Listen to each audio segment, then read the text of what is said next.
불확실한 시장의 맛을 차별하는 투자 전략 5월 21일 머니쇼 플러스 시작합니다. 오늘 오전 양시장 상승 출발했고요. 일단은 지금 외국인 현선물 동반 순매수를 나타내면서 시장 상승을 이끌고 있습니다. 코스피 상승폭이 굉장히 많이 확대됐고 코스닥도 1% 넘게 올랐죠. 네, 그렇습니다. 특히 바이오 주식들도 많이 오르네요. 네, 일단 미국 증시에서도 제약 바이오주가 좀 상승을 나타내면서 오늘 국내 증시 쪽에서도 여러모로 SK 바이오사이언스 같은 경우 개별적인 호재도 있고 승소 소식도 있고 여기에다가 또 이제 홍콩에서 코로나 지금 확진 코로나가 지금 증가되고 있다라는 소식이 나오면서 또 진단키트 관련주들도 올라가면서 시장 상승을 이끌었던 것 같습니다. 머스크가 또 어저께 또 한 몫을 했습니다. M7 다 빠지는데 혼자서 올라가는 모습을 올랐죠. 보이고 있는데요. 예. 그러면서 이제 택시도 또 진짜로 중요하다, 자율주행 얘기를 계속하고 있습니다. 네, 그동안 사실 테슬라 주주 입장에서는 머스크가 이제 테슬라 CEO로서 좀 본격적인 활동을 해주기를 기대했는데 이러한 소식이 일단 좀 주가의 호재로 반영이 되는 것 같고 지금 미국 쪽에서는 이제 트럼프 대통령의 감세한 이슈가 굉장히 화제잖아요. 네, 맞습니다. 예. 특히 이제 자기네 공화당 편에서도 자꾸 이제 반대를 하고 있으니까 네. 마지막에 결국 통과되겠지만 어느 정도 조정이 될지 안 될지가 제일 중요할 것 같습니다. 네, 지금 무디스가 미국의 국가 신용 등급을 강등시킨 상황에서 감세안까지 이제 통과된다라고 하면 재정 적자 확대는 불보듯 뻔한 상황이다 보니까 또 이러한 이슈가 미국의 국채 수익률에는 어떤 영향을 줄지도 좀 추이는 지켜봐야 될 것 네, 같아요. 국채 수익률이 지금 제일 중요하게 모든 분들이 보고 있는 것 같습니다. 5%, 4.5%. 그러게요. 네. 자, 지금 보시고 계신 머니쇼는 SBS BJ과 유튜브에서 실시간 시청이 가능합니다. 더 많은 국내 주식 정보 받아보실 분들은 카카오톡 채널 머니랩 추가하시기 바랍니다. 오늘 증시 인사이트 출연자 바로 모셔볼까요? 네, 하나증권 글로벌 투자분석실 이재만 실장 모셨습니다. 어서 오세요. 안녕하세요. 안녕하십니까. 어저께 시장은 특별한 뉴스가 없었는데 동반 하락을 했는데 그냥 상승이 너무 이제 오래돼서 수익 실현이다 이렇게 보면 될까요? 아무래도 그 요인이 가장 크지 않을까 싶기는 합니다. 특별하게 악재가 있었다는 부분도 없었기 때문에 이게 더 이상 상승 동력이 조금 더 강화되기가 좀 쉽지 않은 국면은 맞는 것 같습니다. 약간 단기 과열 이런 것들을 심리적으로 좀 느낄 수 있는 지표들이 워낙에 많았기 때문에 좀 그거에 따른 그냥 정상적인 조정 정도로 생각을 하시는 게 맞을 것 같습니다. 장중 흐름만 놓고 봤을 때는 그래도 낙폭을 좀 빠르게 축소하는 상황 아니었나요? 어쨌거나 장의 그 전체적인 흐름 자체는 특별하게 하락폭을 더 키우는 쪽보다는 말씀 주신 것처럼 낙폭을 축소하면서 좀 마무리했다는 것도 어떻게 보면 이게 심리적인 과열이 있을 뿐이지 뭔가 펀더멘탈에 대한 악화라든가 이런 부분까지는 가늠하기는 좀 어려운 상황인 것 같습니다. 네. 근데 이제 되돌려서 생각을 해보면 관세 발표 전 레벨 이상까지 올라와 버렸잖아요. 근데 아무리 생각해도 그 전에 보다는 관세가 이미 10% 미니멈 10% 이상이 붙었음에도 불구하고 어떻게 주가가 제자리에 있을 수 있을까? 근데 이런 물음표가 던져지는데 한 번쯤 이렇게 주가는 굉장히 큰 폭으로 조정을 받았기 때문에 그거에 대한 반발 작용인 것 같습니다. 그리고 상호 관세라는 부분 자체가 개별 국가들로 협상을 진행을 하게 되면서 대폭적으로 좀 낮춰졌다는 부분, 물론 유예입니다만 낮춰졌다는 부분이 좀 긍정적으로 작용을 했고, 근데 말씀 주신 것처럼 보다 더 중요한 건 여기서 이전 고점을 다시 넘어가려면 관세를 인하했다는 또는 유예하고 합의했다는 이슈가 아니라 다른 새로운 모멘텀이 좀 필요하지 않을까 싶기는 합니다.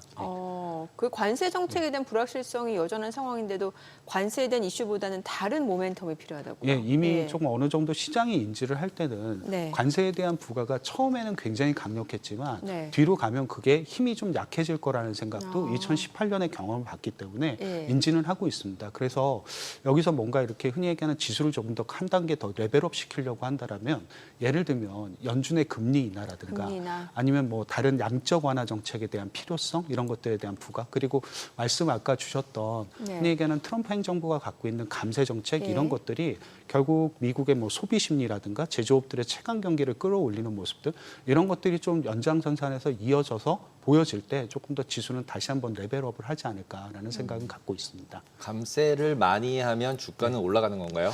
아무래도 그게 이제 감세의 효과라는 게 여러 가지 측면으로 좀 다른데 우선 공통적으로 나타나는 현상은 세금의 부담이 낮아지게 되면 가게라든가 기업이 모두 다 어느 정도 체감 경기가 좋아지는 건 분명히 갖고는 있습니다. 그리고 기업들의 이익을 보실 때도 대부분 다 세후 이익을 보시게 되겠죠. 그래서 감세를 하고 법인세를 만약에 인하를 한다라고 하게 되면 현재 미국 미국의 이익 증가율이 대략 한 10에서 15% 정도 레벨을 보고 있는데 이 레벨 자체가 10% 후반대 정도까지는 높아질 수 있다는 측면들 이런 것들이 아마 이익 증가율에 대한 개선 기대 이런 것들이 조금 더 지금보다는 한층 높아질 가능성이 있습니다. 근데 문제는 말씀 주신 것처럼 감세를 하게 되면 재정 적자와 그러니까요. 금리 상승 이런 것들에 대한 조금 매크로 환경의 또 다른 불확실성이 좀 더 부각될 수도 있다는 단점은 갖고도 있는 것 같습니다. 확실히 뭐 감세안이 통과된다라고 하면은 미국의 그 민간 수요는 좀 증가될 수 있을 것 같아요. 뭔가 이제 가처분 소득이 늘어나면은 이제 소비 증가로 이어질 수 있다. 이런 부분은 호재로 인식될 수 있을 것 같은데 지금 저희가 얘기하고 있는 그 금리. 국채 발행 이러면은 이제 국채 수요가 그렇게 뒷받침되지 않는다라고 하면은 장기물 중심으로 수익률이 급등할 수밖에 없는 거잖아요. 우선 어쨌거나 당장의 재정 적자라든가 그런 부분의 확대 그리고 국채 발행은 기간 프리미엄의 상승 이런 것들 때문에 금리가 당연히 올라갈 수밖에 없는데 근데 말씀 주셨던 그 수요라는 문제에 대한 부분은 조금 다른 형태도 생각을 해보실 수 있는 게 예를 들면 미국 국채를 보유하고 있는 상위 20개 국가들은 대미 수출 비중이 20% 정도는 됩니다. 평균적으로. 그렇게 되면 그 국가들을 향해서 할 수 있는 게 뭐냐면 다시 한번 국채 수요를 마련할 수 있는 부분들. 예를 들면 미국의 국채를 사지 않으면 관세를 다시 한번 부과하고 협상을 다시 하겠다는 얘기를 할 수 있는 가능성도 있기 때문에 수요는 약간 인위적으로도 만들어낼 가능성이 어느 정도는 있기 때문에 인위적으로. 너무 이렇게 수요에 대한 우려들보다는 오히려 감세가 갖고 있는 긍정적인 효과는 지표에 대한 개선, 특히 경제 지표에 대한 개선들 이런 것들이 좀 진행될 수 있으니까 수익률 상승은 일시적일 수 있고 오히려 나중에는 조금 더 수요의 확대라든가 국채 수요의 확대라든가 이런 것들을 통해서 조금은 낮아질 개연성도 있다라고 보시면 될 것 같고 여기에 이제 연준이 어쨌거나 하반기 때는 금리 인하를 할 가능성도 충분히 있기 때문에 아마 이런 부분들 때문에 금리는 단기에 올랐다가 좀 중장기적으로는 다시 낮아질 수 있을 거라는 생각을 가지고는 있습니다. 경기가 진짜 나빠져서 금리를 인하를 하는 거냐 아니냐도 계속 이제 왈가왈부들 하고 계시잖아요. 근데 실제로 지금 현재 대부분의 분들이 6월 달부터 지표가 이제 관세 영향이 들어간 지표가 나올 거고 그럼 고용도 좀 나빠지고 전체적으로 나빠지면 하반기쯤 가서 연준이 금리를 인하할 것이다라고 예상을 하고 있는 전체의 모습은 그런데 실질적으로 금리를 낮춘다는 얘기는 경기가 침체가 될 가능성이 높은 쪽으로 해석을 했을 때 낮추겠다는 거잖아요, 연준은. 근데 그런 상황일 때 현재의 주가 밸류에이션을 뭐 싸다고 얘기하지는 아직 않잖아요.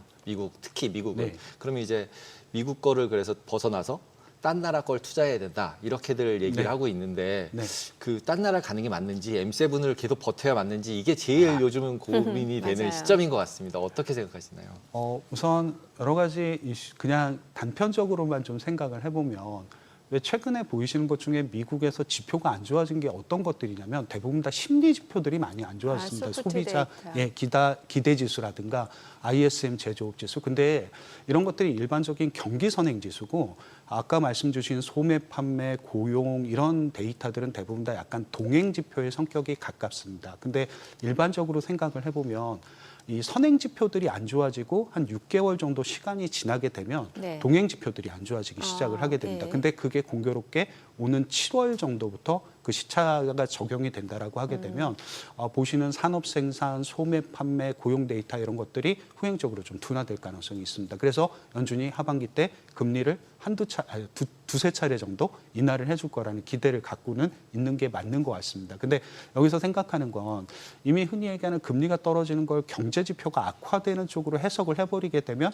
다시 주가가 내려가야 되지 않느냐고 하게 되는데 일반적으로 또 주식시장은 유동성에 굉장히 민감하게 반응을 하게 됩니다. 금리가 떨어진다는 부분에 대한 생각은 결국 다시 한번 주식시장이 유동성 장세로 갈 수 있다는 생각을 갖게 되는 부분이 있기 때문에 실제로 이런 부분들이 오히려 지수에는 조금 더 긍정적인 영향을 줬던 부분들을 갖고는 있습니다. 대신 이게 금리만 떨어지는 현상, 미국의 금리만 떨어지는 게 아니라 미국의 달러까지 같이 약세로 가버리게 되면 아까 말씀하신 미국 말고 다른 지역들로 자금이 굉장히 활발하게 이동한다는 특징들도 갖게 될 것 같습니다. 그래서 아마 최근에 나왔던 얘기들 자체가 미국 시장에 머물지 말고 다른 신흥국 시장 이런 쪽들에 대한 투자, 다른 대체 자산에 대한 투자 얘기가 굉장히 많이 나올 수밖에 없는 건 금리의 인하 하락뿐만 아니라 달러의 약세까지도 같이 고려한 하나의 그 자산 배분의 하나의 전략 부분이 되지 않을까 생각 가지고 있습니다. 그 달러 약세 말씀을 주셨으니까 지금 실제로 이제 트럼프 취임하고 나서 2기 들어서 지금 한 9%가량 달러 가치가 좀 떨어졌는데 그럼에도 불구하고 이제 또 전문가들은 예전하고 비교해 보면 여전히 달러 자체는 강세다. 워낙 그동안 높았기 때문에 그게 이제 일시적으로 기준과 비교했을 때 이제 9% 하락한 거지. 이렇게 또 말씀을 주시거든요. 근데 그게 양쪽 말이 모두 다 맞다라고 생각을 할 수밖에 없는 게 예를 들면 미국의 물가라든가 이런 것들을 갖고 평가한 외에 예를 들면 실질 실효 환율이라고 하죠. 그런 것들은 여전히 미국의 달러가 굉장히 고평가돼 있다는 걸 나타내게는 되는 것 같습니다. 근데 다만 최근에 이제 금리 인하에 대한 기대 이런 것들을 좀 생각을 하게 되면 실질 실효 환율도 같이 낮아지게 되면서 환의 약세, 특히 달러의 약세가 본격적으로 좀 진행이 될 수 있는 가능성들이 있지 않겠냐라는 생각을 하는 것 같습니다. 예를 들면 달러 인덱스가 상반기에도 하락을 했습니다. 달러가 약세였죠. 하반기 때 달러의 약세는 흔히 얘기하는 변동성이 높은 달러의 약세 국면이 아니라 좀 달러 약세가 좀 안착화되는 상황들. 예를 들면 원달러 환율을 기준으로 하게 되면 막 1,500원에서 1,400원까지 급격하게 떨어지는 이런 모습들이 아니라 약간 1,300원 초중반대에서 이렇게 좀 안착이 되고 안정화되는 모습들, 변동성이 좀 줄어드는 모습들을 가질 거다라고 예상을 하시는 게 조금 더 맞으실 것 같습니다. 그러면 투자자 입장에서는 지금 뭐 달러 환율 말씀을 주셨으니까 그 정도쯤 되면은 뭐 미국보다는 다른 쪽 자산에 단기적으로 조금 베팅을 해서 수익을 극대화시키는 게 좋을 수도 있다. 이렇게도 들리는데요. 아마 충분히 개연성이 있을 것 같습니다. 이게 왜냐하면 하실 때 대부분 다 이제 흔히 얘기하는 환율에 대한 손실 부분을 어느 정도 생각을 하셔야 되니까 예를 들면 아무리 미국에서 시장 종목을 잘 고르셔서 20%의 수익을 냈다 한들 원달러 환율 자체가 원화가 강세로 가버려서 한 10% 정도 강세가 되면 이게 수익률이 반으로 줄어들 수밖에 없어서 약간 기본적으로 생각을 하실 때 환해지라든가 이런 것들은 어느 정도 물론 ETF라든가 이런 것들을 하실 때도 좀 감안을 하셔서 미국 상품을 투자를 하시는 게 맞으실 것 같습니다. 어저께 이제 구글이 AI 관련해서 여러 가지 발표를 했는데 그게 되게 좋은 거 같았어요. 저는 발표된 걸 봐서는 거의 오픈 AI 수준이고 되게 멋있다. 막 젠틀몬스터 안경도 만들고 삼성이랑 그래서 삼성전자도 많이 오르고 되게 그럴 줄 알았는데 전혀 시장은 오히려 주가는 그냥 이제 발표됐으니까 판다 이런 걸로 빠진 거지 오히려 마이너스가 나더라고요. 그래서 그런 부분들을 생각하면은 이 AI 관련된 주식들은 어느 정도는 이제 그 평가상으로는 고평가 국면에 있기 때문에 업사이드가 제한된다 이렇게 봐야 될까요? 아니면은 지금도 새롭게 AI로 한 단계 업그레이드 할 수 있다 이렇게 봐야 될까요? 우선 이제 제가 뭐 AI 전문가는 아닙니다만 그냥 전체적으로 주가라든가 실적이라든가 이런 것들을 갖고 기본적으로 판단을 할 때는 항상 이렇게 산업의 발전 과정에서 특히 테크 산업 같은 경우는 먼저 하드웨어 쪽이 발전을 하는 게 일반적입니다. 그러니까 반도체라든가 하드웨어 쪽이 먼저 일반적으로 발전을 하게 되고 그거에 장착되는 소프트웨어들이 그 다음 타자로 따라오게 되는 게 보다 평범한 일반적인 경로라고 보시면 될 것 같습니다. 그러니까 작년 정도까지를 생각해 보시면 뭐 작년, 재작년 다 마찬가지긴 합니다만 AI 반도체 관련 주들에 대해서 굉장히 열광을 많이 하셨고 사야 된다는 얘기를 되게 많이 했었는데 결국 AI 반도체라든가 이런 것들이 확산이 되고 인프라처럼 다 깔린다라고 하게 되면 기본적으로 그 다음 단계는 소프트웨어들의 발전 그리고 성장 이런 쪽들을 기대해 볼 수밖에 없는 것 같습니다. 그래서 제 생각에는 구글이 발표하고 알파벳이 발표했던 내용들 자체는 굉장히 긍정적이었다는 생각을 갖고 있고 AI가 한 단계 업그레이드 되고 있는 관계 이런 쪽으로 생각을 하신다라고 하게 되면 미국은 항상 테크 중심의 흔히 얘기하는 테크 중심으로 내가 주식을 꾸리고 포트폴리오를 구성해야 된다라고 생각은 여전히 갖고 있는데 그게 꼭 반도체 중심이 아니라 약간 이제부터 소프트웨어, AI 서비스 이런 쪽 중심으로 해서 포트폴리오 구성 변화를 좀 필요로 하지 않을까라는 생각도 조금 장기적으로는 하실 필요가 있는 것 같습니다. AI 소프트웨어 하면 대표적으로 그동안 이제 우리 투자자분들이 많이 좋아했던 게 팔란티오 테크였잖아요. 근데 이제 물론 팔란티오 테크는 이제 고평가 논란에서 자유롭지 못한 상황인데 뭐 그거 말고도 다른 쪽이 근데 어떤 것들이 있는지 모르겠네요. 대체적으로 보시게 되면 이렇게 미국의 소프트웨어 기업들의 가장 큰 특징이 뭐냐면 굉장히 높은 마진입니다. 그러니까 흔히 얘기하는 영업이익률이 굉장히 높은 기업들이 많이 포진이 돼 있고 그리고 대부분 다 AI 투자를 선도를 하게 되죠. 그래서 앞으로도 매출이 꾸준하게 유지될 거라는 생각을 많이 하게 되는 것 같습니다. 대표적인 기업들이 잘 아시는 것처럼 마이크로소프트도 있고 알파벳도 있고 메타도 있고 약간 작은 기업이라기보다는 그 안에서 조금 중소형 주급들이 대부분 다 서비스 나우라든가 이런 기업들도 여기에 좀 오라클 이런 기업들도 다 포함이 되기 때문에 조금 소프트웨어 기업을 너무 팔란티어 하나로 구체화시키지 않으셔도 네. 조금 더 마진율도 높고 투자도 많이 하는 미국의 소프트웨어 기업들은 상당히 많이 있는 것 같습니다. 관심 갖고 좀 보시면 될 것 같습니다. 네. 그리고 이제 어저께 이제 미국에 있는 유수 이제 리서치 센터들에서 얘기하는 게 관세 관련해서는 이미 확실하게 낮은 부분만 확정이 됐지 협상대에서 결과물로 나오지 않아서 나올 때마다 악재로 반영된다라고 얘기하시는 분들도 있으시더라고요.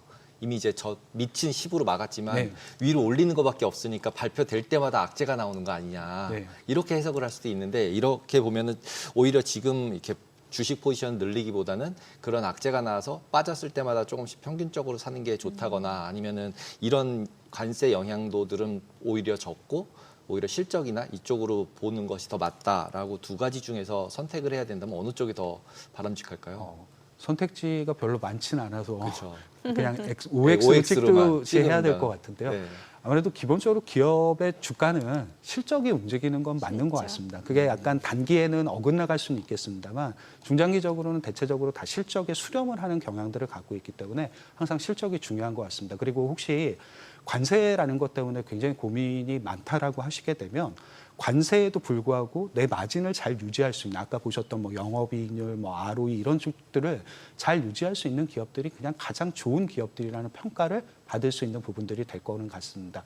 그리고 관세를 물론 하단이 10%였고 네. 근데 근데 이미 상단도 보셨습니다. 중국에 부과했던 관세가 상단이겠죠. 145%라는. 물론 실제 그렇게 부과는 할 수는 없겠습니다. 그래서 하단도 받지만 상단도 받다는 생각을 갖고 있어서 너무 그게 꼭 악재라고만은 생각하진 않습니다. 그리고 S&P 500 같은 경우가 상호 관세를 부과하고 4월 3일에서 4일 이틀간 이게 이틀간 지수가 11% 정도 빠지게 됩니다. 이게 지수가 S&P 500이 이틀간 11% 빠진 건 굉장히 이례적입니다. 뭐 블랙 먼데이라든가 흔히 얘기하는 글로벌 금융위기라든가 코로나19 팬데믹 이 정도의 사례밖에는 없었기 때문에 약간 극단적인 상황도 반영을 어느 정도는 지수가 한 번 정도는 했다라는 생각은 가지고는 있습니다. 네, 그 테크 쪽에서 테슬라도 좀 여쭤볼게요. 저희가 이제 오프닝에서 간단하게 조금 얘기를 나눠봤습니다만 이제 일론 머스크가 집중하겠다고 했으니까 네. 또 뭐 6월달에 로보택시 예정대로 출시하겠다고 했으니까 네. 이게 진짜 그 말대로만 되면은 주가가 또 한 단계 레벨업 될 수 있는 거 아닌가 싶거든요. 굉장히 호재라고는 생각합니다. 예. 왜냐하면 어느 정도 강력한 카리스마가 있는 CEO가 다시 이제 등장을 해서 이제부터 경영에 집중하겠다는 네. 얘기를 하고 어느 정도는 정치하고 좀 선을 그어놨기 때문에 그러니까요. 약간 호재라고는 생각을 분명히 하실 수 있는 부분이 될 것 같습니다. 근데 어쨌거나 이제부터 테슬라에게 원하는 게 사람들이 무엇일까냐라는 생각은 결과적으로 처음에 테슬라가 나왔을 땐 전기차만 잘 팔면 되고 마켓 점유율만 높아지면 된다고 생각을 했는데 이제는 조금 다음 단계가 되겠죠. 그러니까 로보택시가 중간이고 아마 그 다음 단계가 자율주행 자동차 이런 것들에 대한 생각을 되게 많이 할 수밖에 없고 그래야지 업그레이드가 될 수 있을 거라는 생각을 하는데 공교롭게 이게 자율주행 자동차 이런 쪽들은 이제부터 중국하고의 경쟁이 굉장히 치열해질 수밖에 없는 것 같습니다. 그래서 중국의 내부 침투율이라든가 중국의 시장 확대, 점유율 이런 것들이 굉장히 중요한 요소로 작용을 할 것 같습니다. 지금까지는 좀 심리가 움직인 부분들이 어느 정도 있었다라고 보시게 되면 테슬라가 진짜 주가가 한 단계 더 업그레이드 되려면 실제로 이제 자율주행카라든가 이런 것들이 얼마나 상용화가 되고 그게 얼마나 시장 점유율을 높여가고 거기에 선두주자가 과거의 전기차가 테슬라가 했던 것처럼 나타날 수 있느냐가 훨씬 더 중요한 관건이 될 것 같습니다. 지금 전기차라든가 로보택시 이런 것들은 약간 중간 단계에 서 있는 것 같고요. 그 다음 단계인 자율주행 자동차에 대한 평가가 훨씬 더 중요할 것 같습니다. 근데 좀 전에 저희 화면에 나왔습니다만 그 휴머노이드 로봇 옵티머스 네. 그 로봇만 놓고 봤을 땐 중국하고는 그래도 확실히 압도적으로 좀 기술 격차가 있는 게 얼마 전에 그 옵티머스 보면은 발레도 하고 셔틀 댄스도 추고 예. 예, 그리고 관절 움직임도 꽤나 자유롭고 그런데 이제 중국에서의 그 로봇은 보면 마라톤 하는데 약간 조금 삐거덕대는 느낌이 있거든요. 분명히 기술 격차는 충분히 있을 것 같은데. 근데 이게 네. 아시는 것처럼 항상 저희들도 느꼈던 것처럼 중국과의 기술 격차가 항상 있다라고 생각을 했었는데 네. 이게 생각보다 중국이 굉장한 패스트 팔로워로 이제 네. 등장을 그렇죠. 하게 되면서 기술 격차가 굉장히 빨리 축소될 수밖에 없는 과정들 이런 것들을 생각을 많이 하게 되는 거는 같습니다. 그래서 절대 강자가 없는 시장이 대부분 다 AI, 자율주행 이런 쪽들이 되다 보니까 약간 이런 우려감들이 항상 주식시장에는 반영이 조금은 더 빨리 되는 것 같습니다. 예전보다는. 네. 제일 요즘 들어서 이걸까 저걸까 고민하는 것 중에 하나가 미중이 각자 AI를 스트림별로 따로 가져갈까 아니면 둘이 좀 합쳐서 뭔가를 할까. 그러면 이제 나머지 모든 나라들이 지금 어느 쪽을 골라야 되는 상황인가 아닌가 이런 게 특히 중동에서 AI 투자를 확 하고 나니까 이거는 어느 쪽 편을 들까 중동이. 왜냐하면 이번에 투자하기 전까지는 화웨이나 뭐 텐센트나 알리바바나 클라우드도 전부 다 중국이랑 해서 같이 네옴시티도 짓고 하고 있었는데 네, 이렇게 확 들어가면 둘 중에 하나 골라야 될 거 아니에요. 네. 그게 이제 미국이랑 중국이랑 합일이 돼서 어느 정도 믹스되면서 뭔가 전 세계가 같이 발전할 수 있을 것인지 아니면 미중은 어차피 끝까지 국방이라 그냥 갈라섰다. 네. 그래서 이제 나머지 모든 나라는 A 쓸지 B 쓸지를 결정해야 된다. 이거에 따라서 시장 사이즈도 완전히 다르고 기업들의 성적도 완전히 달라질 수밖에 없잖아요. 근데 이게 AI라는 어떤 그 하나의 매개체, 예를 들면 아까 말씀 주셨던 뭐 휴머노이드 로봇이라든가 이런 것들을 모든 한 국가에서 담당하기는 정말 어려울 것 같습니다. 본질적으로는 어느 정도 혼용과 그리고 흔히 얘기하는 믹스가 좀 필요할 수밖에 없겠죠. 근데 겉으로 보기에는 절대 안 그럴 것 같습니다. 미국과 중국은 이미 갈라진 지가 오래됐다라고 생각을 하고 있고 자기만의 시장에서 자기만의 영역을 구축하면서 가려고 하는 모습들을 갖고 있었고 이런 것들이 그냥 최근에 나타났던 관세 전쟁 여러 가지 이슈로 많이 불거지게 되는 것 같습니다. 그래서 겉으로는 합의할 수 없는 그러나 어떻게 보게 되면 그거를 한 국가가 모든 걸 하기 어렵고 한 기업이 모든 걸 하기 어렵기 때문에 기본적으로 여기에 들어갈 수 있는 가장 중요한 핵심 부품들, 약간 뭐 소프트웨어 정도가 되겠죠. 이런 쪽들을 먼저 점유하고 차지하는 쪽들이 가장 유리하게 될 거라고는 보고는 있습니다. 아까 근데 말씀 주셨던 것처럼 지금은 어느 정도 약간 기술력이라든가 이런 쪽 측면에서는 좀 미국이 앞서 있는 건 분명히 맞는 것 같습니다. 특히 소프트웨어 이런 쪽들은. 그래서 약간은 지금은 좀 미국 쪽이 그런 쪽에서는 유리하게 보이는데 과연 그 얘기 드렸던 뭐 기술 격차 이런 부분들이 중국이 그렇게 느리게만 쫓아올 것 같진 않아서 굉장히 빠른 속도로 예전보다는 훨씬 더 빠른 속도로 중국도 부상을 할 거라는 생각은 가지고는 있습니다.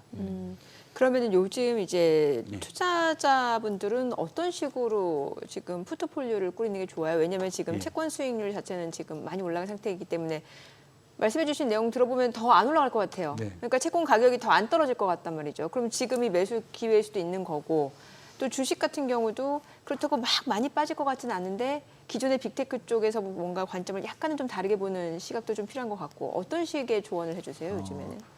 약간 이렇게 만약에 이제 국채라든가 이런 거를 하시겠다라고 하게 되면 제 생각에는 국채는 굉장히 장기적으로 보게 되면 미국 국채라든가 이런 쪽들은 가능성이 높아 보입니다. 가격 상승에 대한 가능성. 근데 이게 항상 조금 염두를 해두셔야 되는 건 이게 채권 또는 국채는 주식은 아닙니다. 그렇기 때문에 항상 기간이라는 게 좀 설정이 좀 필요하시겠죠. 당연히 주식보다는 조금 장기적인 관점으로 보시는 게 맞는 것 같습니다. 국채를 미국 10년물을 사고 3개월 만에 수익이 안 났다라고 하게 되면 그것도 좀 이상한 아이러니한 거죠. 그래서 좀 그건 기간을 두고 보시는 게 맞으실 것 같고 장기적으로 보게 되면 미국의 국채 수익률 이런 쪽들은 조금 더 안정적으로 떨어질 가능성이 있어서 아주 큰 폭은 아니더라도 가격적인 수혜는 분명히 볼 수 있다는 생각은 가지고는 있습니다. 주식에 대한 생각은 뭐 이미 뭐 미국이 약간 뭐 고점이었던 부분들 그리고 밸류에이션에 대한 논란들 이런 것들은 충분히 다 가지고는 있습니다. 그래서 지금도 약간 그런 고민들을 좀 하고는 있는데 그 말씀을 드릴 때 그래서 약간 이제부터는 미국에서 시장 점유율 자체도 굉장히 높고 매출도 크고 그러니까 약간 아까 말씀드렸던 뭐 마진도 좋고 이런 기업들을 선택을 해야 되는데 이런 기업들이 대부분 다 소프트웨어 기업들입니다. 그래서 소프트웨어 기업들에 대한 투자를 잠깐 이제 말씀을 드릴 수 있는 전체 구체적인 내용이 될 것 같습니다. 그러면은 뭐 금이라든지 비트코인 이런 쪽은 안 보시나요? 왜냐면 한창 금 가격이 막 올라갔을 때 우리 금 엄청 다뤘었거든요. 근데 요즘에 금 안 다룬 것 같은데 금 가격에 대해서는 어떻게 보시는지. 그게 금하고 금리하고는 좀 이렇게 상관계수가 굉장히 높을 수밖에 없는 것 같습니다. 즉 인플레이션에 대한 기대라든가 이런 게 있으시면 당연히 금을 더 하셔야 되겠죠. 근데 제가 앞서 말씀드린 것처럼 금리는 좀 장기적으로 보면 떨어질 것 같다는 말씀을 드렸으니까 금 가격이 더 여기서 상승한다라고 얘기 드리기는 좀 쉽지는 않을 것 같습니다. 제가 이게 국채 수익률 이런 것들이 제 가정이 틀린다라고 하게 되면 금을 더 사셔야 되는 게 맞기는 한데 네. 저는 어쨌거나 금리는 좀 떨어지는 쪽으로 보고 있기 때문에 금에 대한 투자는 더 이렇게 여기서 적극적으로 좀 권유드리기는 좀 쉽지는 않을 것 같고요. 가상화폐라든가 이런 부분들을 아마도 최근에 어쨌거나 이게 약간 뭐 중장기적으로 보게 되면 네. 대체적으로 가상화폐에 대한 규제를 많은 국가들이 좀 해제하거나 폐지하고 있는 상황인 것 같습니다. 그래서 아마 그런 쪽 시장들은 조금 더 활성화될 수 있는 가능성, 그리고 좀 더 유동성이 유입될 수 있는 가능성들을 많이 좀 고려를 해두실 필요는 있으실 것 같습니다. 특별하게 가상화폐 시장 자체를 밸류에이션으로 보기는 어렵기 때문에 네. 기본적으로 이제 유동성의 흐름 이런 것들, 규제의 폐지 이런 것들을 좀 완화 이런 것들 생각하시면 가상화폐 시장은 오히려 조금 더 지금보다도 위쪽으로 더 업사이드 포텐셜을 갖고 있는 것 같습니다. 아니 왜냐하면 비트코인이 지금 또 사상 최고치 경신 초읽기 상태라고 하고 네.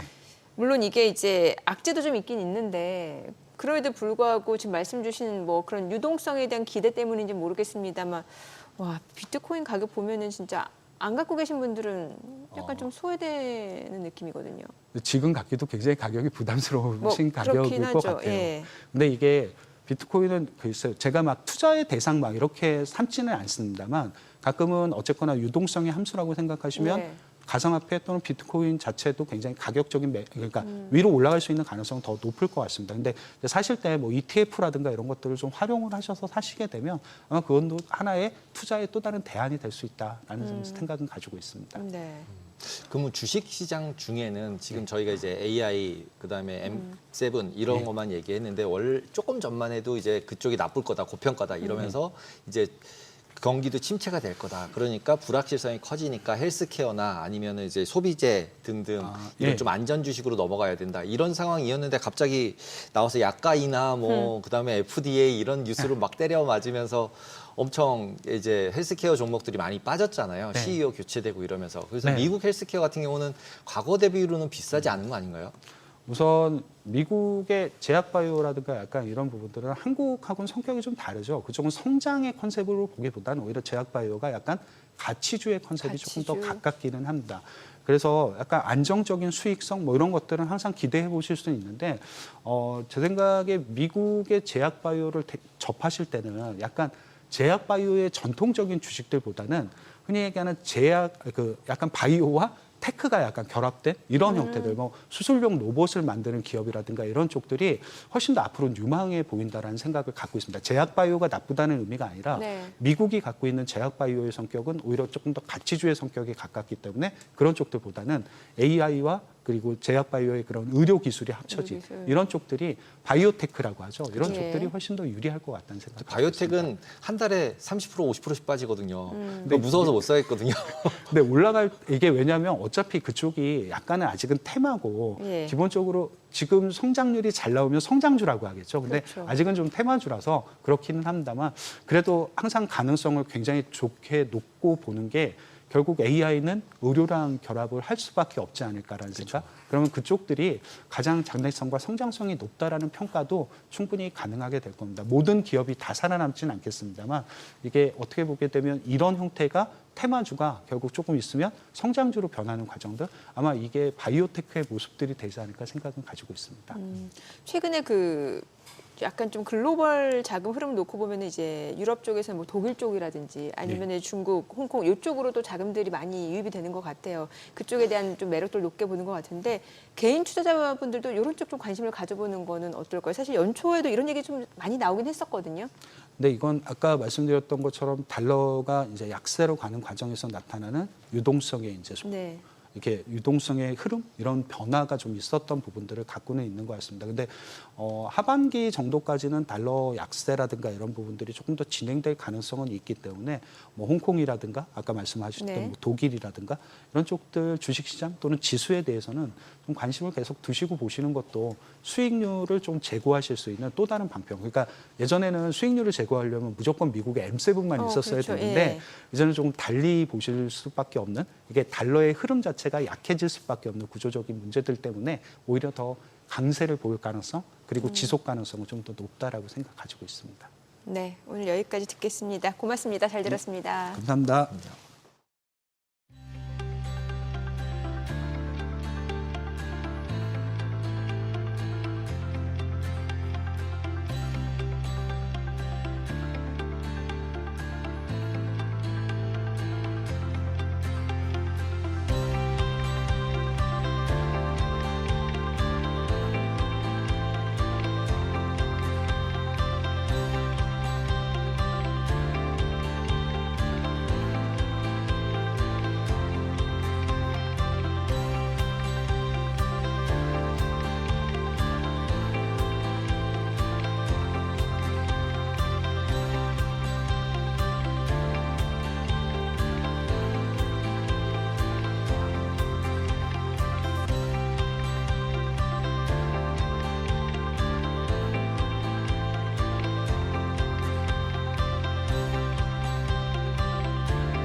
오늘장 특징주부터 뉴욕 증시 리포트까지 정리해드립니다. 오늘장 가장 핫했던 섹터 혹은 테마부터 정리해 볼 텐데요. 첫 번째는 조선주입니다. 한미 정부가 실무 통상 협의를 통한 조선 협력 기대감 속에 오늘 조선주 전반적으로 강세 보였습니다. 보시는 것처럼 조선주뿐만 아니라 기자재 쪽도 함께 올랐는데요. 대표적인 종목 살펴보면 HD 현대미포도 5%대, HJ 중공업도 5.46% 오르면서 7,530원에 마감됐고 HD 한국조선해양, 삼성중공업 등 관련된 종목들 전반적으로 빨간불을 켜냈습니다. 이어서 코로나19 재유행 조짐이 보인다는 소식에 관련주들 장 초반부터 강세 보였다는 소식입니다. 최근 중국을 중심으로 홍콩, 싱가포르, 그리고 영국, 프랑스, 브라질, 노르웨이 등지에서 코로나19 감염자가 증가하는 추세가 나타났다는 소식이 투자 심리를 자극한 것으로 보이는데요. 관련돼서 진단 키프트부터 제약, 바이오 관련된 종목들 해당 관련된 이슈와 어떻게든 연관이 되어 있으면 좀 오르는 모습이었습니다. 오늘 관련된 종목들 중에서 그린생명과학이 필두로 움직인 모습이었습니다.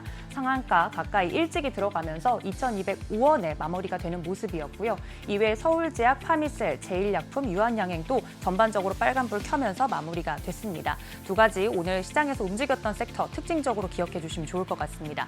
참고로 메인마켓에서 바톤을 이어받은 애프터마켓, 특히나 이 메인마켓의 상승세가 좋았습니다. 과연 오늘 한국거래소에서 외국인과 기관이 함께 끌어준 만큼 이 훈풍이 애프터마켓까지 이어질지는 저녁까지 지켜보셔야겠습니다. 이어서 뉴욕 증시 종목에 대한 투자 의견도 자세히 정리해드리겠습니다. 오늘은 일론 머스크 CEO의 발언이 주목받은 테슬라부터 팬덤 기반 성장 전략을 강화 중인 텐센트 뮤직, 그리고 마지막으로는 스포츠 게임 명가 일렉트로닉 아츠까지 총 3가지 종목에 대해서 살펴보겠습니다.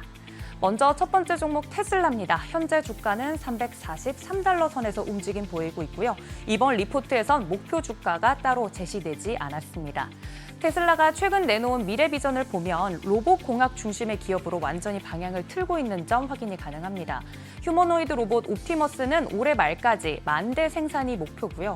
향후 연간 120만 대까지 양산할 수 있는 생산 라인을 계획하고 있습니다. 신차 모델 2와 자율주행 택시 사이버캡도 대기 중이고 또 AI 슈퍼컴퓨터 도조 2, 3까지 자체 개발해서 속도를 올리고 있습니다. 최근엔 또 옵티머스 춤 영상을 공개하면서 기술력을 과시하기도 했었는데요. 가상 환경에서 학습한 동작을 실제 로봇이 구현해내는 모습이 인상적이었습니다. 테슬라의 이런 속도라면 로봇 시장도 먼저 선점할 가능성이 크다는 긍정적인 분석 보고서였습니다. 두 번째 종목은 중국 대표 음악 스트리밍 기업 텐센트 뮤직입니다. 현재 주가는 17달러 선에서 움직이고 있는 모습이고요. 블룸버그 기준으로 목표가는 최고치가 19달러 선, 최저치가 14.5달러 선으로 제시가 되어 있습니다. 텐센트 뮤직은 음악을 넘어서 팬덤 플랫폼으로 진화 중인 기업인데요. 프리미엄 구독 서비스 슈퍼 VIP는 1,000만 명 이상 가입을 했고 굿즈, 콘서트 티켓, 디지털 앨범 판매 같은 수익 모델도 빠르게 확장 중에 있습니다. 이번 1분기 영업이익은 전년보다 147%나 뛰었다고 합니다. 무료 사용자도 광고와 굿즈 판매로 수익화하고 있고 또 K-팝 아티스트와의 협업도 눈에 띕니다.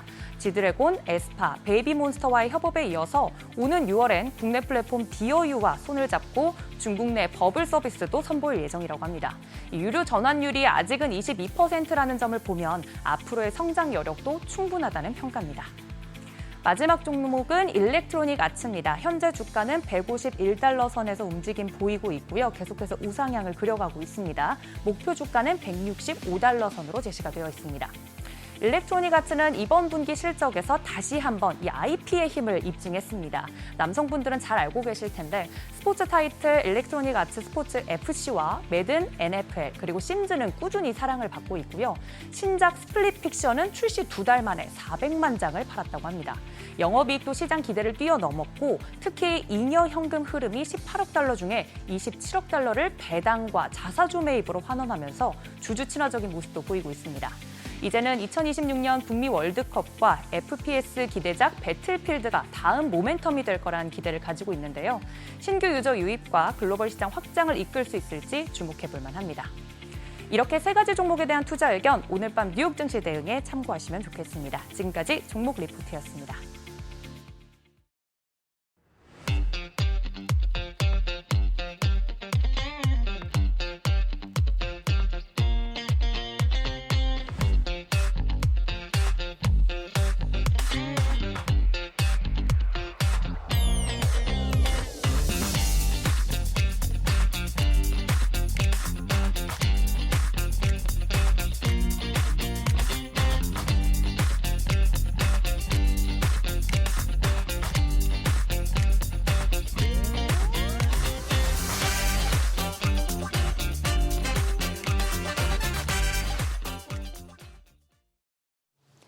전 세계 조선 시장이 다시 긴장감이 감돌고 있습니다. 미중 전략 경쟁의 에너지 안보 그리고 지정학적 리스크까지 겹치면서 조선업이 다시금 핵심 산업으로 주목받고 있습니다. 그리고 그 중심에는 우리 한국 조선업이 있습니다. 오늘 조선업 슈퍼사이클의 실체 그리고 우리나라 한국 조선업이 맞이한 기회와 위기까지 짚어보겠습니다. 우종훈 서울대 조선해양공학과 교수님 모셨습니다. 어서 오세요. 안녕하세요.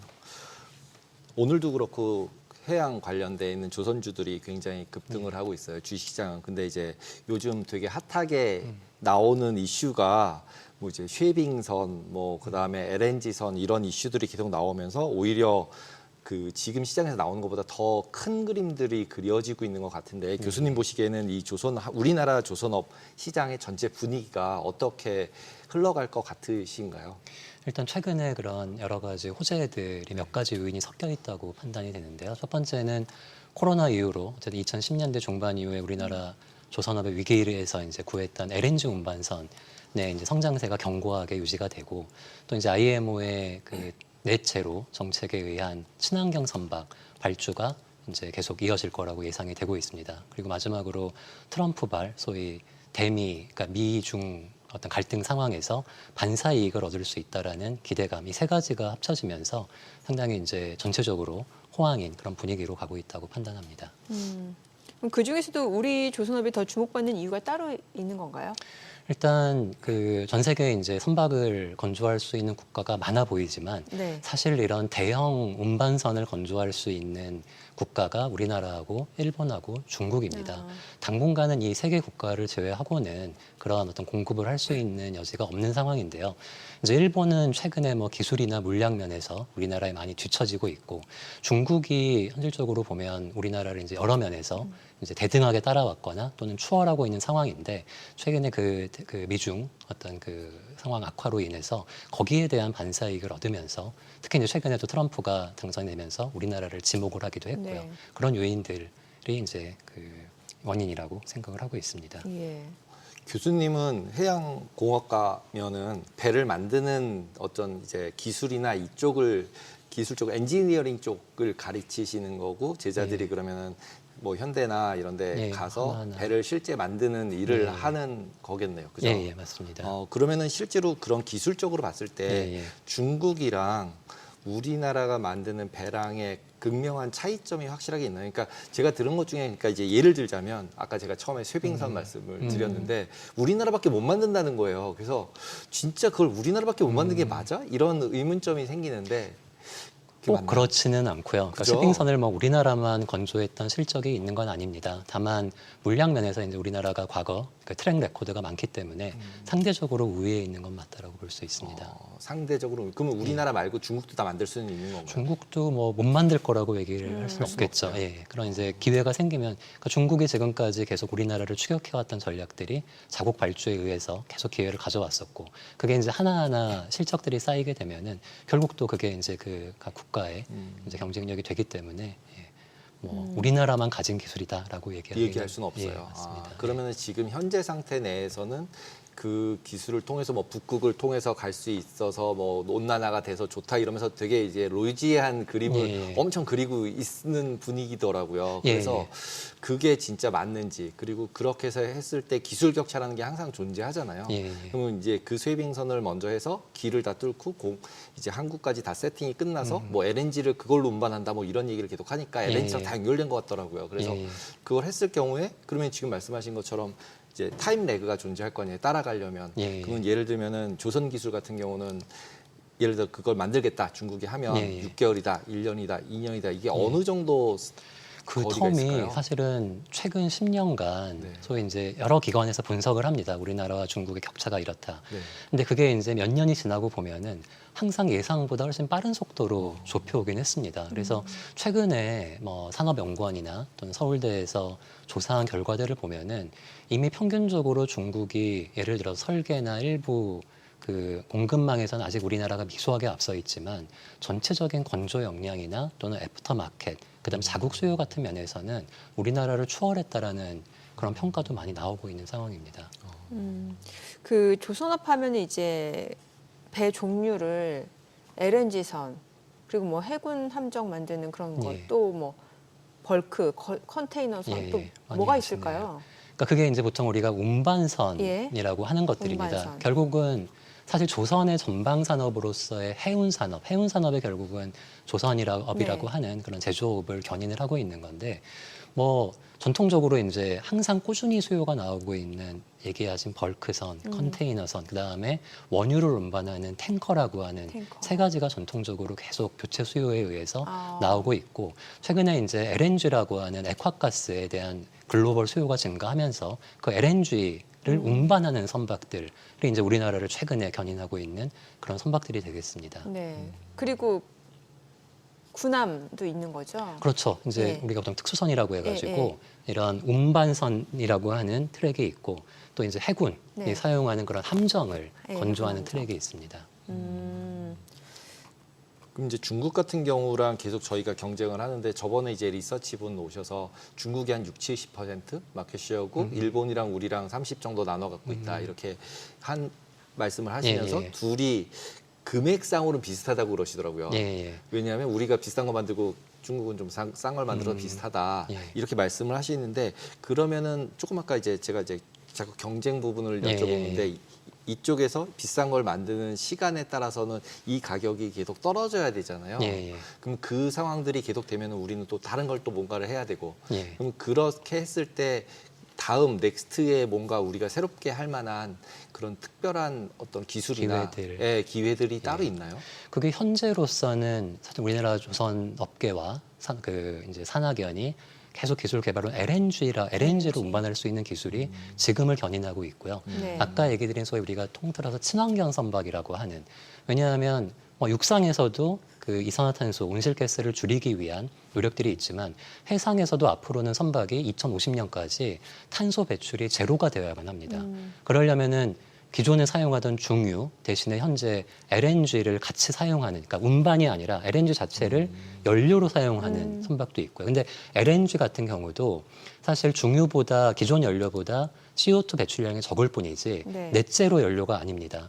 그러다 보니까 메탄올이나 암모니아, 그냥 궁극적으로는 수소를 이용을 해서 선박이 그 배출하는 온실가스가 제로가 되도록 하는 그런 기술들이 지금 계속 개발이 되고 있고, 전 세계적으로 치열하게 경쟁을 하고 있는 상황입니다. 아니, 좀 전에 화면에 그 LNG 운반선하고 LNG 추진선 이걸 벌스로 해놨는데, 벌스가 아니라 이게 LNG를 그쵸. 운반하는 배와 LNG를 연료로 하는 데, 맞습니다. 제가 화면 보고 저게 왜 벌스인가 싶어가지고. 근데 원래 그 시작은 이 LNG를 운반하는 선박들을 네. 보면은 그 메탄 슬립이라고 해가지고 이 액화된 가스가 조금씩 새는, 사실 그걸 막아야 되는데, 네. 근데 그럼 이걸 그냥 버리기보다는 연료로 사용을 해보자라고 네. 해서 이제 지금 대부분 그래서 최근에 수량이 이제 기존 선박처럼 많지는 않지만 기존의 중유와 LNG를 같이 사용하는 그런 엔진들이 개발이 돼서 그 수요가 굉장히 많고요. 네. 이제 앞으로 아까 얘기 드린 메탄올, 암모니아 등등으로 계속 기술이 개발이 되고 있습니다. 저기 화면에 나오고 있는 거 친환경 선박인데, 저 중에서도 가장 그 이산화탄소를 가장 적게 배출하는 게 LNG. 현재로는 그렇고, 그러니까 상대적인 겁니다. 그러니까 기존에 우리가 중유라고 하는 벙커CU를 사용을 하고 있는데, 이 벙커CU보다 LNG 연료가 온실가스 배출이 적고요. 근데 가격은 훨씬 비싸지 않을까요, 느낌상? 가격은 그렇게 차이가 큰 차이는 없어요? 없을 겁니다. 제가 정확한 데이터는 모르지만, 근데 이제 이것도 넷제로 달성이 어렵기 때문에 메탄올과 암모니아를 연료로 하는 선박들이 지금 발주가 나오고 있는데, 조금 부연 설명을 드리면 메탄올 같은 경우는 지금 세계 2위 선사인 머스크 같은 경우에 메탄올 추진 선박을 대량 발주를 했었습니다. 근데 이 메탄올을 그 공급하는 공급망이 좀 그 약하다 보니까 지금 다시 이제 머스크 같은 경우도 LNG 추진선으로 좀 회귀를 하고 있고요. 근데 이제 메탄올의 이런 공급망 문제 때문에 그 대안으로서 암모니아 연료를 사용을 한 그런 선박이 지금 좀 앞으로 어떤 시장의 어떤 하나의 주류가 되지 않을까라는 생각을 하고 있습니다. 암모니아 선박. 그 중에서도 이제 우리 조선업 같은 경우는 이제 LNG 운반선 쪽에서 이제 좀 기술력이 좀 좋은 걸로 평가받고 있다. 아, 그게 기술 자체가 좀 어렵다라는 거죠. 그걸 액화 천연가스로 운반한다라는 것 그렇죠. 자체가. 그러니까 이게 쉽게 표현드리면 이 LNG 우리가 가스를 액화시키려면은 그게 거의 영하 160도 가까이 냉각을 시켜야 됩니다. 그렇죠. 그리고 이 영하 160도 이하의 가스를, 그러니까 액화된 가스를 저장하는 그 화물창을 만드는 기술이 어려운 기술입니다. 물론 아직도 안타까운 점은 우리나라가 그 LNG 화물창에 대한 설계 기술은 프랑스의 GTT라고 하는 회사에 특허료를 내고 있어요. 로열티를 내고 있습니다. 다만 이제 이게 아직 국산화가 100% 되지는 않았지만, 하지만 그것을 구현하고 이제 건조하는 기술에 대해서 조선사의 기술뿐만 아니라 거기에 여러 가지 기자재를 공급하는 공급망 생태계가 상당히 견고하게 구축이 되어 있다라고 볼 수 있겠습니다. 네. 그럼 이제 군함으로 한번 가서 얘기를 해보면 우리나라 군함 같은 경우는 오히려 미중 갈등에서는 확실하게 어드밴티지가 있는 거잖아요. 그러면 보통 그 군함이라고 했을 때 저희가 얘기하는 그 어떻게 보면은 딱 생각을 해보면은 군함은 안 팔 것 같거든요. 국가에서 예를 들면 우리나라 미국에서 만들어 그리고 미국에서 내 거야라고 하거나 우리나라에서 만들어 그리고 딱 우리나라에서 만들어서 내 거야 이렇게 딱 해서 우리나라도 이름 뭐 장보고 이렇게 있잖아요. 그러면은 결국은 뭔가를 뭐 이렇게 발주를 하면 다 와서 미국에서 만들어. 이렇게 하지 않을까라는 생각이 들더라고요. 그게 실제로 지금 그렇습니다. 그러니까 우리가 미국의 이제 크게 이제 해운에 대한 법을 보면은 아까 이제 얘기 나오던 상선 같은 경우는 존스 액트법이라고 해가지고 미국의 연안선은 지금도 반드시 미국 내의 조선소에서 미국 사람이 건조를 해야 됩니다. 근데 이게 함정으로 오게 되면은 훨씬 더 까다로운데요. 이게 발음이 어려운데 번스 톨레프슨 법이라고 해가지고 함정 또한 미국의 함정은 미국 내에서 미국에 있는 조선소에서 미국 사람이 건조를 해야만 하는 게 있다 보니까 근데 이런 게 있는 겁니다.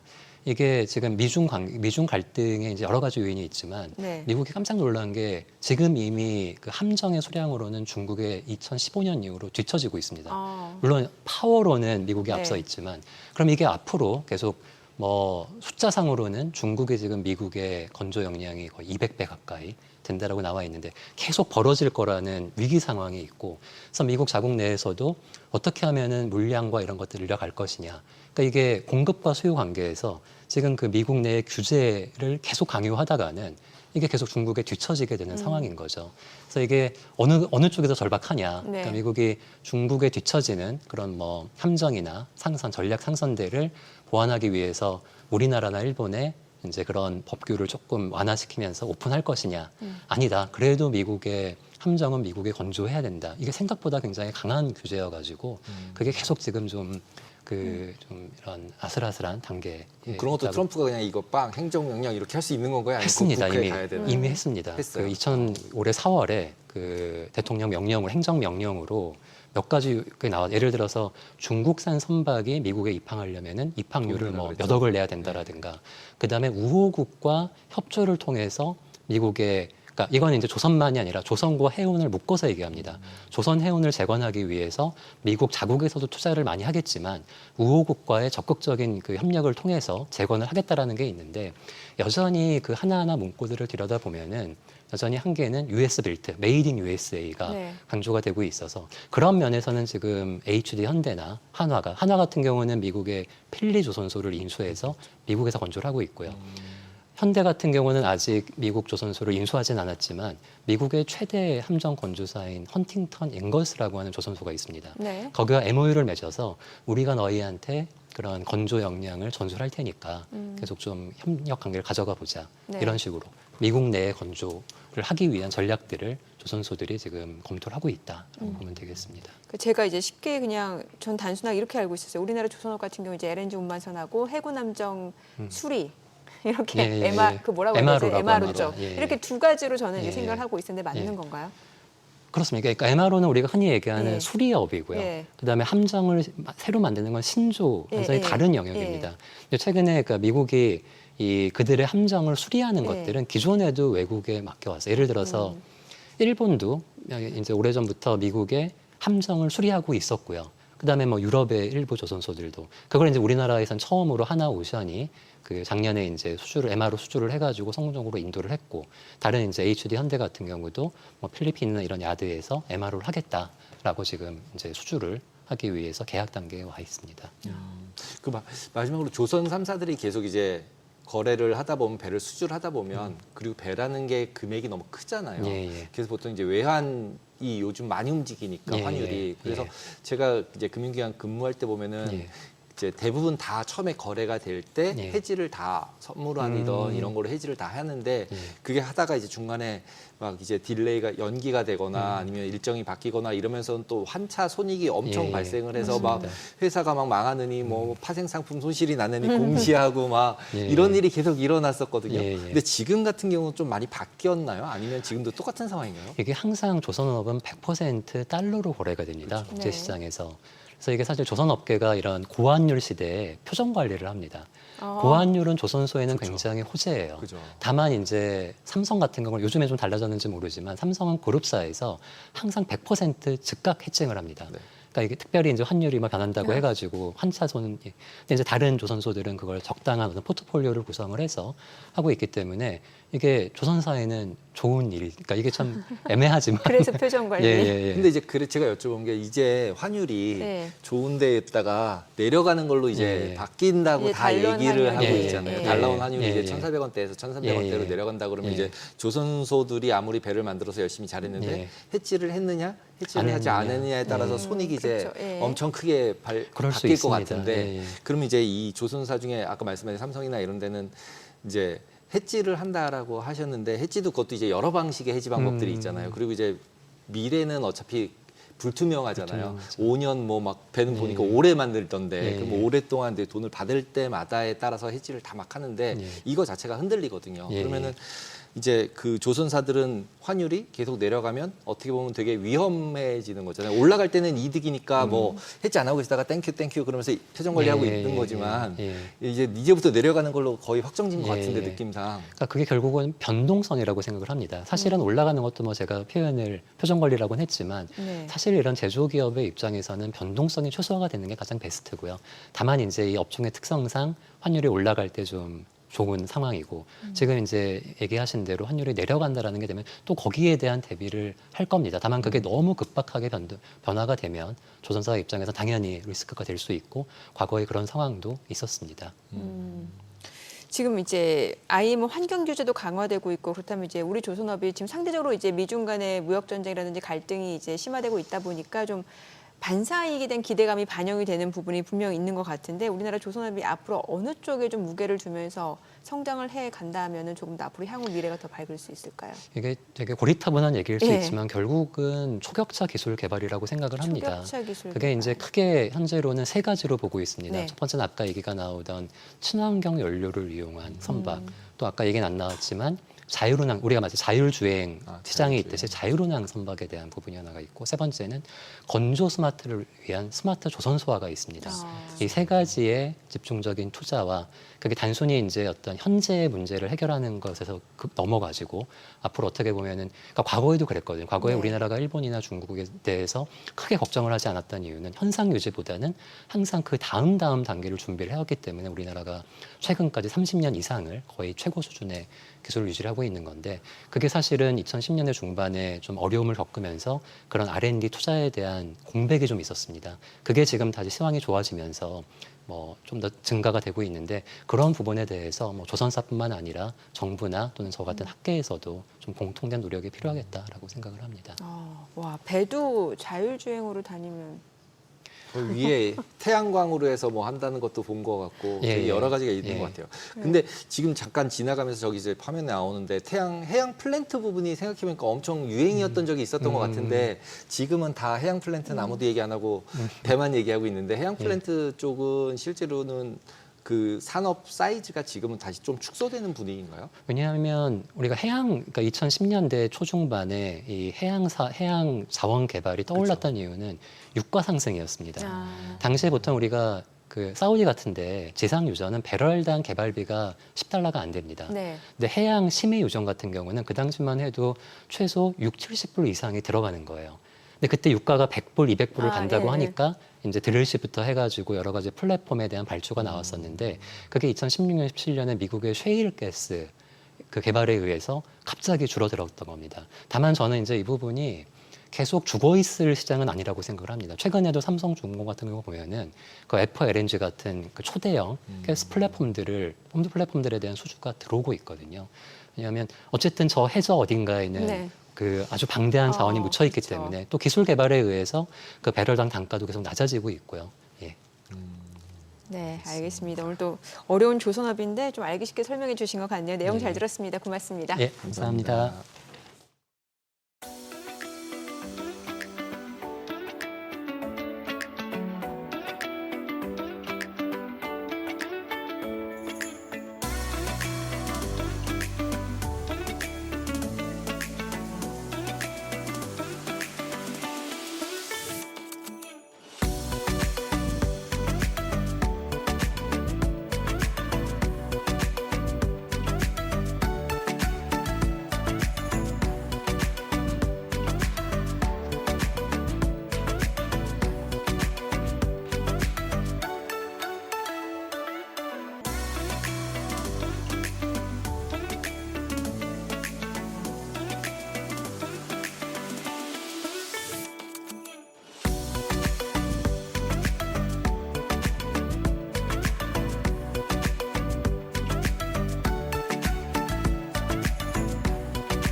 노후 대비를 위해서 안정적인 투자처를 찾는 분들 많으실 텐데요. 절대 안전자산이 사라진 요즘입니다. 주식에 비해서 변동성 피난처로 꼽혀온 ETF 투자 전략에 대해서 오늘 알아보겠습니다. 하나자산운용 ETF 퀀트솔루션 본부 김진 부장 모셨습니다. 어서 오세요. 어서 오세요. 안녕하세요. 퀀트솔루션 본부면 퀀트로 모델을 만들어서 ETF로 이렇게 상품을 합성된 상품을 만드시는 부서인가요? 뭐 그런 것도 물론 하고 있고요. 네. 실제로 저희가 퀀트 모델을 활용한 ETF도 상당 운용을 하고 있습니다. 근데 이제 그거 포함해서 저희가 퀀트 전략을 사용하는 뮤추얼 펀드도 같이 운용하고 있는 본부여서 이제 퀀트 ETF 퀀트 솔루션 본부라는 이름을 이제 가지게 됐습니다. 지금 아까 처음에 소개할 때 안전하게 변동성 피난처로 ETF를 한다고 그랬는데 그 이상한 말 아닌가요? 변동성이 되게 큰 ETF도 너무 많고 그래서 와 이거 변동성의 피난처 아닌 것 같은데 이런 생각이 갑자기 들었어서 보통 이제 안전자산이라고 표현하면 이제 달러나 뭐 이제 미국 국채라고 했었고 금이라고 했었는데 이제는 금도 변동성도 너무 크고 솔직히 예. 국채 ETF들도 변동성이 너무 크고 특히 미국 같은 경우는 이런 상황에서 실제로 ETF 자산 중에서 되게 어떤 게 진짜 안전자산일까?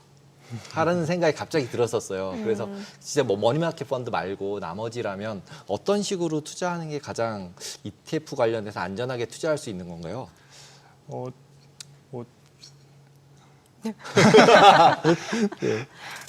되게 안전하면서도 수익을 바라는 건 사실은 좀 이제 어려운 부분이고요. 네. 근데 이제 과거에 이제 안전자산이라고 믿었던 미국 국채가 이제 안전자산이 아닐 수 있다라는 네. 생각을 언제부터 본격적으로 하게 됐는지를 생각을 해보면 아마 이제 지난 4월 2일 상호 관세 정책 발표 이후였던 것 같습니다. 그리고 이게 또 한 번 부각되는 이유는 지난 또 월요일 날 무디스가 미국의 국가 신용 등급을 인하를 하면서 강등을 하면서 미국의 국가 부채 문제에 대해서 이제 새로운 문제는 아닙니다만 한 번 더 관심이 환기가 되는 것 같습니다. 네. 근데 이제 또 최근에 이제 이런 이슈에 대해서 시장이 어떻게 반응했는지를 살펴보면 이제 4월 초, 4월 중순 이후에 미국 국채, 미국 주식에 대한 셀오프가 있었지만 이제 또 저점 대비 S&P 500 지수 이제 기본으로는 한 20% 정도 반등을 했고 또 이제 이번 월요일 날 이제 신용 등급이 강등됐을 때는 사실은 시장에서는 이제 눈에 띄는 반응이 없었습니다. 그래서 이런 점을 보면은 이제 미국에 대한 믿음이 일부 약화됐다. 특히 네. 미국 국회에 대한 믿음이 일부 약화가 됐다는 점은 사실이라고 판단은 되지만 이제 이것 때문에 급격한 움직임이 있는 것 같지는 않고요. 네. 다만 이제 중장기적으로 글로벌 투자들, 한국 투자도 마찬가지고요. 이제 관심이 미국 중심에서 미국에 대한 관심도 여전히 유지가 된다고 보고 있습니다. 왜냐하면은 반등을 많이 했으니까요. 네. 하지만 이제 미국 중심에서 다른 투자 기회도 있는 거 아니냐라고 좀 더 다양한 투자 기회를 찾고 있는 움직임은 있다고 판단하고 있습니다. 오늘 이제 출연 마치시고 귀가하시면은 오늘 이거 다시 보기 하실 거죠? 약간 내가 그때 왜 그렇게 얼어 있었을까 이런 생각 하실 것 같은데 그냥 네. 편하게 해주시면 될 것 같고 네. 이제 ETF 퀀트 쪽이시니까 그냥 바로 ETF 여쭤볼게요. 요즘 투자자분들이 ETF, 해외 ETF 관심 많이 가지세요? 아니면 국내 ETF 쪽 관심 많이 가지세요? 아무래도 해외 ETF에 대한 관심이 좀 더 많은 상황이 지속되고 있는 것으로 보입니다. 왜 그런 거예요? 일단은 뭐 제 생각에는 네. 이제 아무래도 이제 국내 주식 시장이 물론 되게 중요하고 큰 시장입니다만 이제 글로벌 주식 시장에 비교를 하면 1%밖에 안 되는 상대적으로 작은 시장입니다. 네. 그래서 이제 더 해외에서 더 다양한 투자 기회가 있다는 걸 인지를 하고 적극적으로 그렇게 다양한 투자 기회를 발굴하고 활용하는 것으로 생각이 되고요. 네.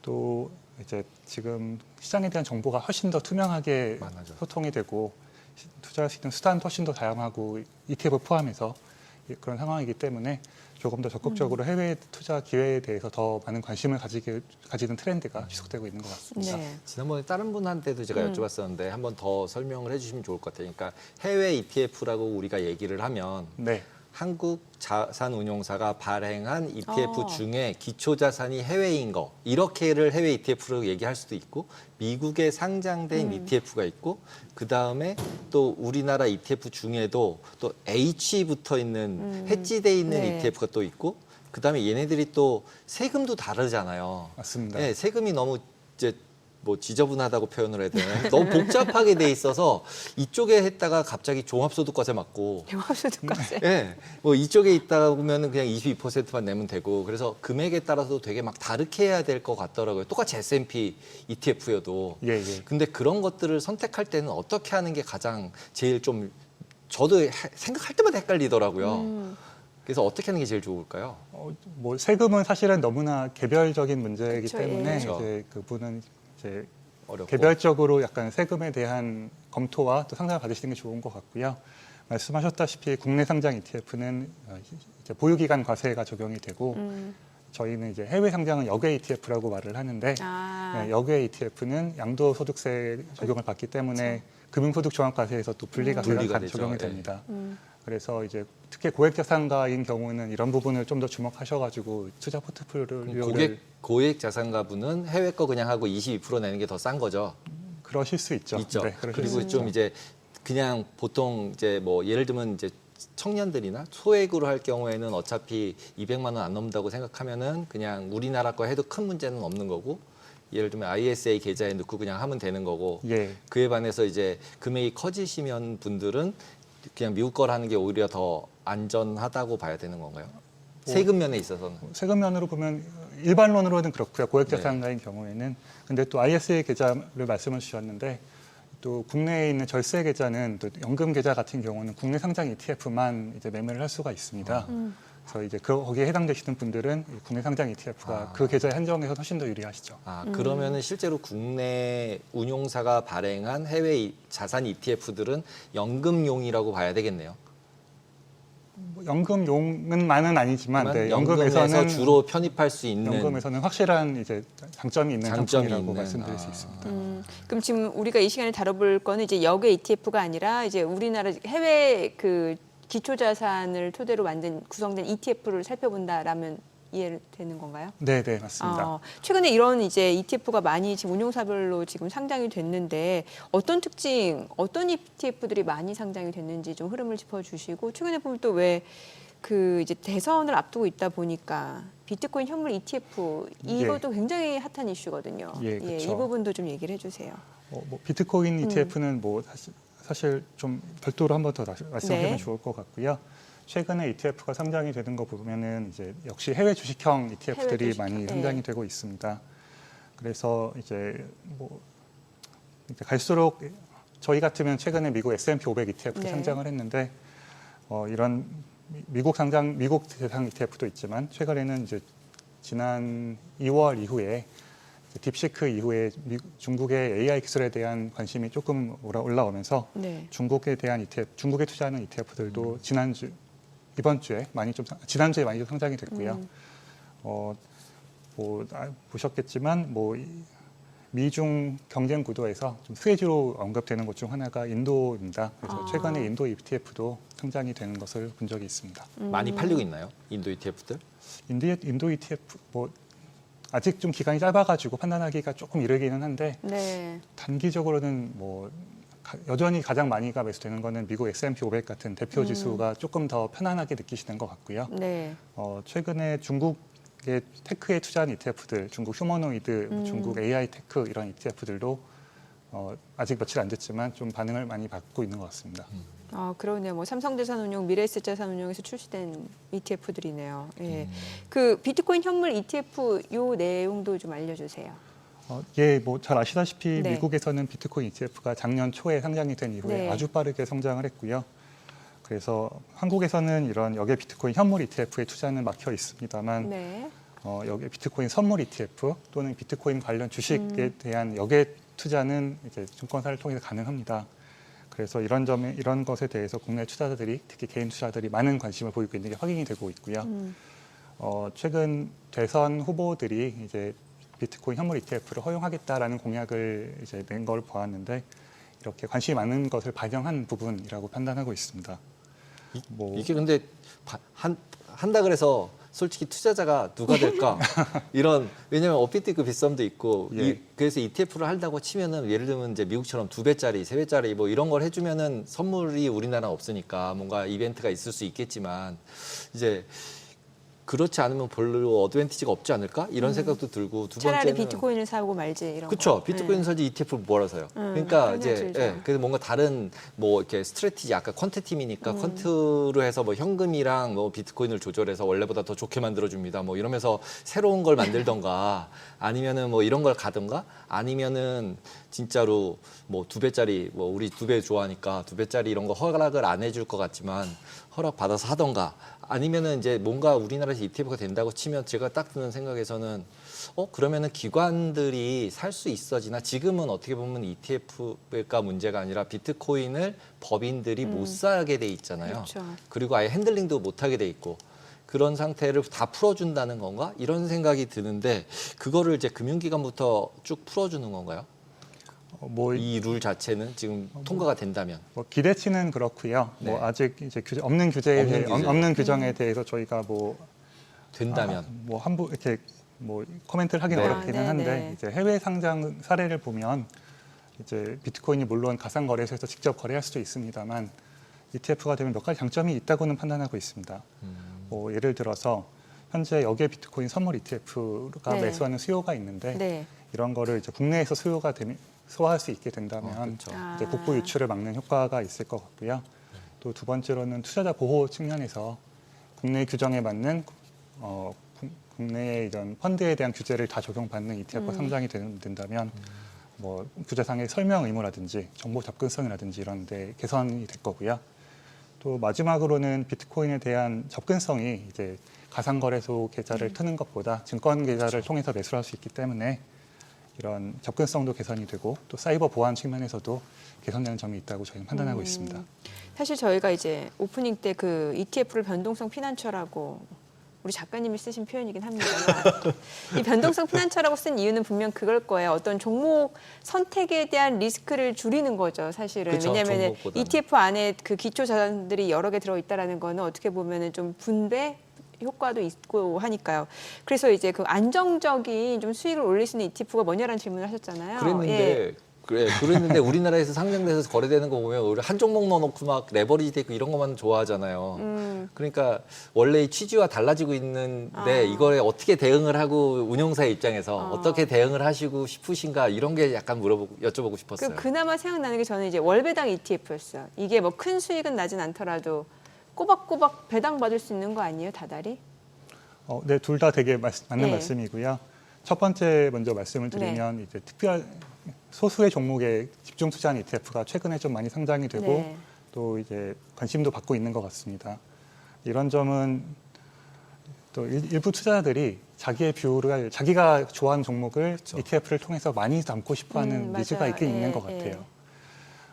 이거는 이제 그런 분들의 수요가 있는 거니까 거기에 맞는 수단을 제공하는 거라고 볼 수 있을 것 같고요.